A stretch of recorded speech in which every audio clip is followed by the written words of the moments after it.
Well, thank you, Mr. Das, for joining us from Sydney today. You were one of the original doomsters and gloomsters in the lead-up to the financial crisis. Basically, what's gone wrong? Why haven't we fixed it yet with this LIBOR scandal? What is there still to come, and what's gone wrong? Well, I think you've got to go back a little bit. I think fundamentally the problem is the world just tried to grow very, very quickly from the 1980s onwards. And we used an accelerant, which happened to be debt. Now, there's nothing actually wrong with using debt to grow the global economy, but the problem is we just had too much of it. And that there's reaches a point where you just can't keep pumping more and more debt into the economy. To give you a number, which is actually quite useful, is look at the United States economy. In the period from 2001 to 2007, roughly half the growth was driven purely by debt in the United States. And today, China, on whom, say, New Zealand and Australia and many other economies depend for their own growth, needs $6 to $8 of debt to create $1 of growth. So what has to happen? Well, the debt's got to come down, and that's fundamentally what's got to happen. And it's got to be over a long period of time, it's got to actually come down. But the problem is, in 2008, when this problem started, what everybody sort of said was, OK, well, we have to bring the debt down. Then they realized the consequence of that, which is you get locked into a period of economic stagnation with no growth, massive unemployment, and so forth. So what happened was we switched the debt from private balance sheets onto government balance sheets. And what you're seeing in Europe now is the start of a massive unwinding of government debt. And I think what the world's going to see is a period of what we call deleveraging, which is a gradual runoff of this debt, which is going to take a very, very long time. And the world is going to be mired, at best, in a period of very low or no growth. And that's going to have huge implications for investors, for companies, for governments, and basically the social structure, because it's very difficult for us to hold a society together which is addicted to growth to some degree, where we can't grow anymore. So what does that mean for us down this end of the world? You're in Sydney, we're in New Zealand. We're banking on China to keep growing at 7 to 8%. We're banking on Europe to not have such a deep recession. What does it mean for us down here in terms of our growth prospects? Well, I think the fundamental thing is we're not going to be immune. I think Australia and New Zealand were very lucky because in the first phase of the crisis, when the problem started, China inflated. Now, everybody thinks China is growing at, say, 8 or 9%. I'd question that, and let me explain why. If you actually look at their growth, you have to look at how that growth is being created. To create that 8 to 9%, the government, through its state-controlled banks, is pumping in roughly 30 to 40% of everything China produces every year in the form of debt. Now, we all know something like probably a quarter of that is never going to come back. So this is the property bubble in China. And that's roughly 10% of GDP.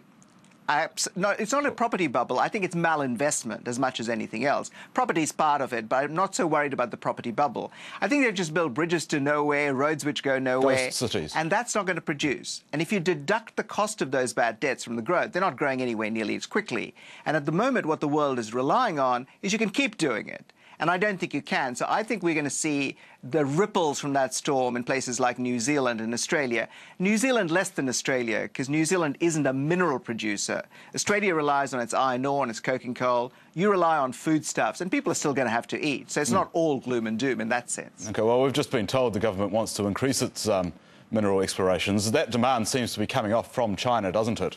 And there's talk now in the last week that the Australian mining boom has only got another 2 years left in it. What does that mean? Well, it's actually quite amusing because the person who actually said it had 2 years left in it about a year before had said it was a super cycle which would go on for 20 years. Okay. So basically, as you know, economists were put on earth to make astrologers look good.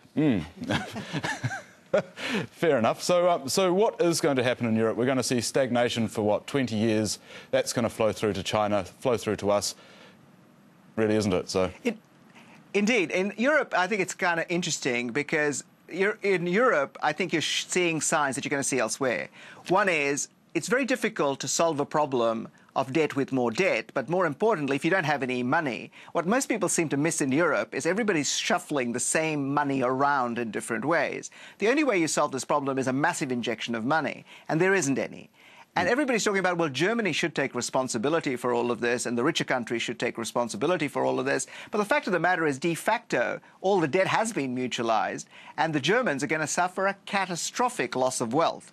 And so basically, overall, Europe will have to sort of muddle through. But the best way to think about it, it's like a chronic disease now in Europe, and it's going to be a chronic disease elsewhere. We can manage it, take a few aspirin, call Dr. Benaki in the morning, and basically sort of it just muddles along. But every once in a while, you can have a life-threatening emergency. Right, so we've muddled through... Sorry, we've muddled through for 20 years, let's say. What kind of policies do we have to put in place to stop this happen again? Do we have to completely change the way we approach growth and debt and how we deal with it, surely? So what do you think needs to be done? Well, firstly, I think you've got to have a very, very controlled deflation in terms of the debt bubble. But you've got to definancialize the system. We came to rely on financial engineering rather than real engineering to drive the economy. We've got to go back to the things that matter. And you look at the growth, it has to come from innovation, from productivity. And it's not as if there's a shortage of problems in the world to solve. We've got to solve the problem of feeding people. We've got to solve the problem of clean energy. We've got to solve the problem of things like water conservation. And one of the most important things that is neglected is essentially logistics, because we actually have a lot of stuff which is wasted because it can't get to market. So there's a lot of problems to solve, and we've got to go back to that. And finance has to become the handmaiden, not the driver of the economy. You cannot build a world on debt, and that's what we've tried to do unsuccessfully. Right. And that's the thing that's got to change. But nobody seems to actually want to even address that. So it's about taking the risk out of finance, isn't it? Really. Indeed it is. And as you saw from the recent scandal that you mentioned in LIBOR, it's not even risk. In some cases, it's just outright fraud and manipulation. OK, and so we take the risk out of finance. Banks become intermediaries again. Indeed. Right, and so that needs legislation to do that. Are you confident that's going to happen, or are the regulators, in effect, captured by the regulated still? Well, Thomas Pynchon, the writer, once said, you know, if they can get you to ask the wrong questions, the answers don't matter. And the politicians are masterful at that. And to some extent, particularly in the United States and Europe, the banking lobby is just so powerful. They're preventing the right questions being asked.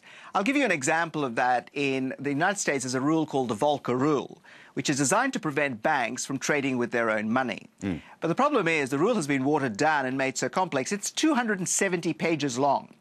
And it's got loopholes everywhere. And I had a lovely conversation with a lawyer who said he'd be embarrassed if he couldn't get his clients through at least one of the loopholes. So essentially, we are not really making any progress. There's a lot of activity, but I'm yet to see much achievement, though recent events like the LIBOR scandal might actually galvanize people to do that. I live in hope. Right, so it could be a big kick up the rear, really, for some people, this LIBOR scandal, which has still got some room to run. So, I think we're only 10% into it, and the losses to the banking system, not from the fines, but from the lawsuits that will follow, will be colossal.